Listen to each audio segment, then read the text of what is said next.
আসসালামু আলাইকুম প্রিয় দর্শক, আজকে একটা নতুন পার্টি জন্ম হয়েছে। আপনারা জানেন গত কয়েকদিন ধরে বলা হচ্ছিল যে ছাত্রদের যে পলিটিক্যাল পার্টিটা হবে নতুন পার্টি, যেটাকে অনেকে কিংস পার্টি বলে অভিহিত করছেন। সরকারের উপদেষ্টাদের থেকে একজন এসে এই পার্টির প্রধান দায়িত্ব নিয়েছেন, আহ্বায়ক হয়েছেন মিস্টার নাহিদ ইসলাম। সেই পার্টিটা আজকে আনুষ্ঠানিক যাত্রা শুরু হয়েছে। পার্টির নাম দেওয়া হয়েছে জাতীয় নাগরিক পার্টি। জাতীয় নাগরিক পার্টি নামটা ভালো, কোনো সমস্যা নেই। এবং এই পার্টির 151 সদস্যের একটা কমিটি আজকে আনুষ্ঠানিকভাবে ঘোষণা করা হয়েছে। আনুষ্ঠানিকভাবে তারা জাতীয় সংসদের সামনে যে মানিক মে এভিনিউ আছে, সেই মানিক মে এভিনিউর বিশাল চত্বরে তারা রীতিমতো সমাবেশ করে সেখানে এই পার্টির সদস্যদের আংশিক, পুরোটাও করা হয়নি, মোটামুটি 151 সদস্যের একটা কমিটি তারা ঘোষণা করেছে। এখানে তারা বলেছে তারা কী করতে চায়, একটি লিখিত বক্তব্য দিয়েছে। বক্তব্যটা বেশ বড়, ওটা নিয়ে আলোচনা করা যেতে পারে, কিন্তু এখন আমি করবো না। এখন আমি আরও অন্য দুই একটা বিষয় নিয়ে কথা বলে ওটা নিয়ে পরবর্তী কখনো যদি সুযোগ পাই আমি এটা নিয়ে আলোচনা করব। তাদের নীতি আদর্শ কী হতে যাচ্ছে, তারা কী করতে চায়। তো এই যে 151 কমিটির কে কোন দায়িত্ব পেলেন আমরা এগুলো আগেই জেনেছি, তবু আবার বলি মোটামুটি আগের মতোই আছে। দু একটা জায়গায় একটু চেঞ্জ হয়েছে, দু একটা জায়গায় গ্যাপ ছিল, সেগুলো পূরণ করা হয়েছে। নাহিদ ইসলাম যথারীতি আহ্বায়ক হয়েছেন, আক্তার হোসেন তিনি এটা সদস্য সচিব হয়েছেন। এর বাইরে রয়েছেন জ্যেষ্ঠ যুগ্ম আহ্বায়ক পদে রয়েছেন সামান্তা শারমিন ও আরিফুল ইসলাম আদিব।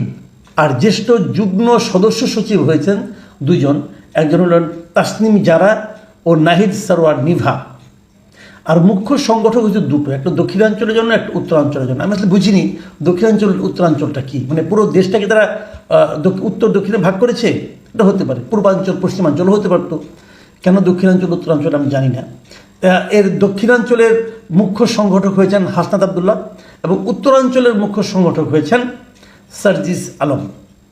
আর এর মুখ্য সমন্বয়ক পদে রয়েছেন নাসিরুদ্দিন পাটোয়ারি। আর জ্যেষ্ঠ যুগ্ম মুখ্য সমন্বয়ক রয়েছেন আব্দুল হান্নান মাসুদ। এই হলো পার্টির অবস্থা। এই পার্টির বিকাল 4:15টার দিকে শুরু হয়েছে অনুষ্ঠানমালা, এবং তারপর থেকে এখানে অনেকে বক্তৃতা দিয়েছেন। আমি কয়েকজনের বক্তৃতার কথা একটু বলতে চাই, এই কারণে যে এদের বক্তব্যগুলো শুনলে আপনারা বুঝতে পারবেন যে আসলে এদের নীতি আদর্শটা কী হতে যাচ্ছে। যেমন নাহিদ ইসলাম যিনি আছেন, তিনি যে বক্তব্য দিয়েছেন, আমি একটা পত্রিকা থেকে তার হেডলাইনটা নিয়েছি। প্রথম আলোর হেডলাইন করেছে, ভারত ও পাকিস্তানপন্থী রাজনীতি ঠাঁই হবে না বাংলাদেশে।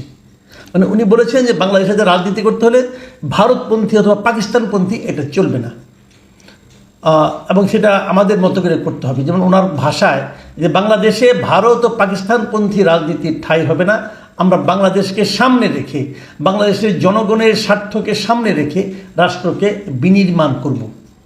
আমার কাছে এই বক্তব্যগুলি ভালো লেগেছে, কারণ আমাদের আওয়ামী লীগ যেটা ছিল, আওয়ামী লীগের কিন্তু ভারতপন্থী হিসেবে এই আওয়ামী লীগের একটা বদনাম ছিল। এবং ওনারা মানে বঙ্গবন্ধু শেখ মুজিব যখন ক্ষমতায় ছিলেন তখন 25 বছরের চুক্তি ভারতের সঙ্গে, এটা নিয়ে খুব সমালোচনা হয়েছে। আর হাসিনা সরকার যখন ক্ষমতায় ছিল তারা ভারতকে তো না চাইতে অনেক কিছু দিয়ে দিয়েছেন, সেটা নিয়ে অনেক সমালোচনা রয়েছে। কাজে ভারতপন্থী হওয়া যাবে না, কিন্তু পাকিস্তানপন্থী বলতে উনি কী মিন করেছেন সেটা আমি বুঝিনি। পাকিস্তানপন্থী কি জামাত? সেটা যদি হয় সেটাও একটা দিক নির্দেশনা অবশ্যই। তার মানে তারা জামাতের সঙ্গেও যাচ্ছে না এই পার্টি, এটাও হতে পারে। ভারত পাকিস্তান ছাড়া তো আরও পৃথিবীতে অনেক দেশ আছে, অনেকে আবার মার্কিনপন্থী হতে পারে, অনেকে আবার রাশিয়াপন্থী হতে পারে, অনেকে আবার চীনপন্থী হতে পারে। সেই সব দিকে যাওয়া, সেই সব দেশের সঙ্গে আপনার সম্পৃক্ত হওয়া, ভালোবাসাবাসীর সম্পর্কে জড়িয়ে পড়া নিয়ে অবশ্য নাহিদ ইসলাম তেমন কিছু বলেননি।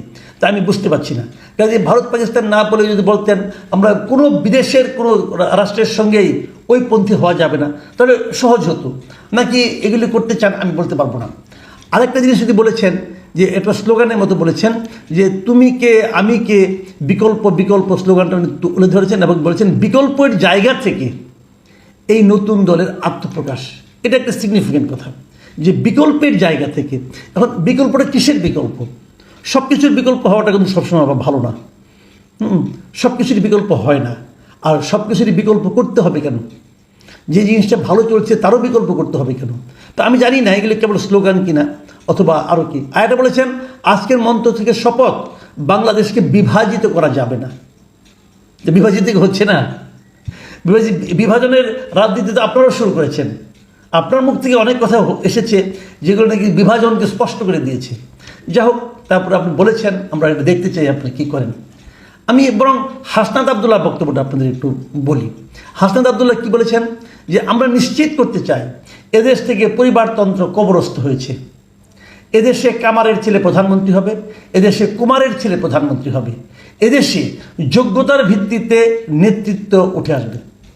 আমার এই কথাটা খুবই ভালো লেগেছে, যে আসলেই তো দেশের প্রত্যেকটা নাগরিকের প্রধানমন্ত্রী হওয়ার যোগ্যতা থাকা উচিত এবং প্রধানমন্ত্রী হওয়ার সুযোগ থাকা উচিত। আমাদের এখানে পরিবারতন্ত্রটা একদম কিন্তু গেড়ে বসেছিল, যে এমপি সাহেব যদি কোনো কারণে মারা যান, ওনার পুত্র আবার ওখান থেকে এমপি হন, অথবা ওনার পুত্ররা থাকলে স্ত্রী এমপি হন, কন্যা এমপি হন, কন্যার স্বামী এমপি হন, কিন্তু এর বাইরে আর কেউ যেতে পারে না। যারা সাধারণ নেতাকর্মী, সাধারণ কর্মী সমর্থক, তাদের জিন্দাবাদ বলাই শেষ, আর কিছু তাদের কাজ নেই। সেই জায়গার থেকে বেরিয়ে আসা সহজ। কিন্তু এই কথাটা কিন্তু আবার আরেকটা ইঙ্গিত আছে। সেই ইঙ্গিতটা কি? যেমন ধরা যাক, এই মুহূর্তে তো আওয়ামী লীগ সিনের বাইরে আছে, আওয়ামী লীগের কথা বরং নাই বলি, যদি আমি বিএনপির কথা ধরি, বিএনপিতে তো যিনি দায়িত্বে আছেন এই মুহূর্তে তারেক রহমান, উনি তো সাবেক প্রধানমন্ত্রীর পুত্র। তাহলে কি পরিবারতন্ত্রের কবরস্থ হয়েছে উনি বলতে যাচ্ছেন? হয়েছে মানে হয়ে গেছে, কিন্তু উনি করবেন না, হয়ে গেছে, উনি এটাকে আরও নিশ্চিত করতে চান। তার মানে উনি কি তারেক রহমানের মানে এই যে পরিবারতন্ত্র, বিএনপির যে পরিবারতন্ত্র যেটা আছে মূল নেতৃত্বে, সেটার কবরস্থ হয়ে গেছে বলে উনি দাবি করছেন? সেটা কি আসলে বাস্তবতা কি তাই? তারেক রহমান তো বিএনপির কাছে বিতর্কের ঊর্ধ্বে থাকা একজন নেতা, এবং উনি হ্যাঁ ঠিক, উনি পরিবারতন্ত্র হিসাবেই এসেছেন, প্রধানমন্ত্রী পুত্র হিসাবেই উনি দায়িত্বে এসেছেন, এতে কোনো সন্দেহ নাই। কিন্তু এতদিনে ওনার যে অবস্থান দলের মধ্যে এবং নানাভাবে দলকে যেভাবে পরিচালনা করেছেন, এতে কিন্তু ওনার নেতৃত্ব নিয়ে কিন্তু কোনো প্রশ্ন আর নেই। তারপরেও এটা যদি মানে সাবেক প্রধানমন্ত্রীর পুত্র হওয়ার অপরাধে যদি ওনাকে কবরস্থ করতে হয় ওনার নেতৃত্বকে, সেটা অবশ্য অন্য প্রসঙ্গ। আমি জানি না দেশের মানুষ কী ভাবে, হাসনাত আবদুল্লাহর মতোই ভাবে নাকি অন্যভাবে ভাবে, এটা হয়তো সামনে আমরা টের পাবো। আর এই যে কথাগুলি বলা হয়েছে, আমি আর বেশি বলি না, অনেকে অনেক কথা বলেছেন, আর বেশি কথা বলার দরকার নেই। এই দুটো কথাই আমি বললাম, যে ওনাদের মানে মোটামুটি একটা ধারণা কিন্তু পাওয়া গেল। এখন আমার কিছু বেসিক প্রশ্ন আছে, সেই প্রশ্নগুলি করেই আমি আলোচনাটা আসলে শেষ করতে চাই। আমার বেসিক প্রশ্ন হলো, আমি অনেককে আমি নিজে ওখানে যাইনি, অনেক লোককে আমি জিজ্ঞাসা করেছি যারা গিয়েছিলেন, যারা দেখেছেন। আমি একজন লোককে জিজ্ঞাসা করছি যিনি আশেপাশেই থাকেন, উপরে কোনো একটা ভবন থেকে দেখেছেন মিটিংটা, পুরো মিটিংটা। আমার প্রশ্নটা ছিল যে কত লোক এসেছিল এই মিটিংয়ে। বলা হয়েছিল কালকে যে 2 লাখ লোক আসবে সারা দেশ থেকে। হ্যাঁ, সারা দেশ থেকে লোক এসেছিল, বাস ভর্তি করে লোক, বাস এসেছিল, অনেকগুলি বাস এসেছিল, বিভিন্ন জেলা থেকে বাস এসেছিল। তো ভর্তি করে বলতে পারবো না, তবে লোক সংখ্যা কত হয়েছিল। আমাকে একজন বললেন 50 থেকে 70 হাজার লোক এসেছিল। আবার অনেকে বললেন না, এটা 70 থেকে 80 হাজার হতে পারে। আমি ধরে নিচ্ছি 1 লাখ লোক এসেছিল। 2 লাখ বলেছিল, 1 লাখ লোক এসেছিল। কারা এসেছিল সেখানে আমি যেটা দেখেছি, এটা খুব ইতিবাচক একটা বিষয়। ইয়াং জেনারেশনের প্রচুর লোক এসেছিল, ঢাকার ভেতর থেকে অনেক লোক এসেছিল, যারা নাকি ইয়াং, তাদের মধ্যে একটা নতুন প্রত্যাশা নিয়ে তারা এখানে এসেছিল। এটা আমি মনে করি এটা খুবই ইতিবাচক একটা লক্ষণ, যে ইয়াং জেনারেশন যারা একসময় রাজনীতি বিমুখ ছিল, তারা রাজনীতির দিকে ঝুঁকছে। এটা আমি মনে করি খুবই ইতিবাচক। ইয়াংদের যে এই দলটা রাজনীতির দিকে আনতে পারছে, এটা আমি মনে করি খুব একটা পজিটিভ দিক। আমার শেষ প্রশ্ন, এই প্রশ্নটা আমি করতেই চাই, মানে এই দল কিংস পার্টি কিনা না পার্টি, এটা আমি আরেকদিন বলবো, ওইটা আমার শেষ প্রশ্ন নয় এই মুহূর্তে। আমার যে প্রশ্নটা খুব জরুরি আমার কাছে, আমি মনে করি এই প্রশ্নের উত্তর দিতে পারা না পারার উপর এই দলটা নিয়ে আমার মূল্যায়নটা অনেকাংশে নির্ভর করবে। সেই প্রশ্নটা কি, এই অনুষ্ঠান করতে কত টাকা খরচ হয়েছে? আমি যদি 1 লাখ লোক ধরি, 1 লাখ লোকের একটা সমাবেশ করতে ঢাকা শহরে কত টাকা খরচ হয়? আমি বিভিন্নভাবে যোগাযোগ করেছি, যারা অনুষ্ঠান করেন তাদেরকে জিজ্ঞাসা করেছি, এবং সেখান থেকে আমি যে ফিগারটা পেয়েছি, মঞ্চ করা, সামনে চেয়ার আনা, বিভিন্ন রাজনৈতিক দলের লোকজনকে বসতে দেওয়া, আপ্যায়ন করা, এবং বাস ভর্তি করা লোক আনা, যারা বাসে আসবে তাদেরকে নানাভাবে খাওয়ার ব্যবস্থা করা, হাত খরচ, অনেক রকম খরচই কিন্তু আছে। কত টাকা ব্যয় হয়েছে আমি এটা জানতে চাই। আমি কি ফিগার জানি আমার জানার দরকার, ওটা পরে হয়তো আলোচনা করব, কিন্তু ওনারা বলুক এই মিটিংটা করতে তাদের কত টাকা ব্যয় হয়েছে। আমার দ্বিতীয় প্রশ্ন, এই টাকার উৎস কি? কারা এই টাকাগুলো আপনাদেরকে দিয়েছে? যদি আপনাদেরকে কোনো অসৎ, আপনাদের তো নিজেদের টাকা নেই, এত টাকা থাকার আপনাদের কোনো কারণ নাই, কারণ আপনাদের মূল লিডার আহ্বায়ক নাহিদ ইসলামের ব্যাংকে আসলে মতো 1 লাখ টাকা, উনি তো আর দেনা করবে না। তাহলে টাকাটা কোথেকে আসলে রে ভাই?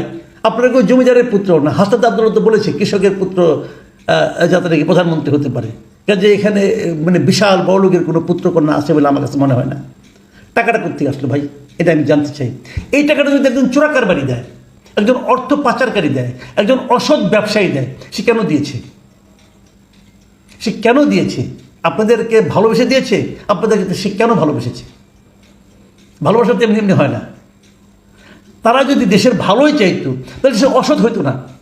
তারা যদি দেশের ভালোই চাইতো তাহলে তো অর্থ তারা পাচার করতো না, তারা তো লুটপাট করতো না। যদি তারা দেশে ভালো চাইতো তাহলে তারা দেশের ভালো চেয়ে আপনাদেরকে দিয়েছে, এটা মনে করার কোনো কারণ নাই। তারা টাকাটা দিয়েছে তাদের নিজেদের সুবিধা লাভের জন্য। তাদের কী সুবিধা আপনারা দেবেন বলে অঙ্গীকার করেছেন? এই বিষয়গুলো আমার জানতে হবে। আমি জানতে চাই একজন দেশের নাগরিক হিসাবে। আপনাদের উচিত হবে ট্রান্সপারেন্ট পলিটিক্স করা। আমি এই দলকে অনুরোধ করব, আপনারা বলুন এই অনুষ্ঠান করতে আপনার কত টাকা খরচ হয়েছে, এই টাকাগুলো কে কে দিয়েছে তার একটা তালিকা দিন। আমি দেখতে চাই যে কারা দিয়েছে, সেই লোকগুলি কারা। একটা প্রবাদ আছে, একটা মানুষকে ভালো মন্দ তুমি বুঝবা কীভাবে? বুঝবা হলে সেইভাবে যে তার বন্ধুবান্ধব কারা এটা দেখে, তারা কার সঙ্গে মিশে, কার সঙ্গে আড্ডা দেয়, কার কাছ থেকে টাকা নেয়, এগুলো দেখে আমরা আপনাদেরকে চিনতে চাই। আপনারা কি বলেছেন সেটা ইম্পর্টেন্ট না, আপনারা কি করেছেন, কি করতে পারেন সেটা আমরা দেখতে চাই। প্রিয় দর্শক, প্রশ্নটা রেখে গেলাম। যদি জবাব পাই খুশি হব, যদি জবাব না পাই সন্দেহের মাত্রা বাড়তে থাকবে।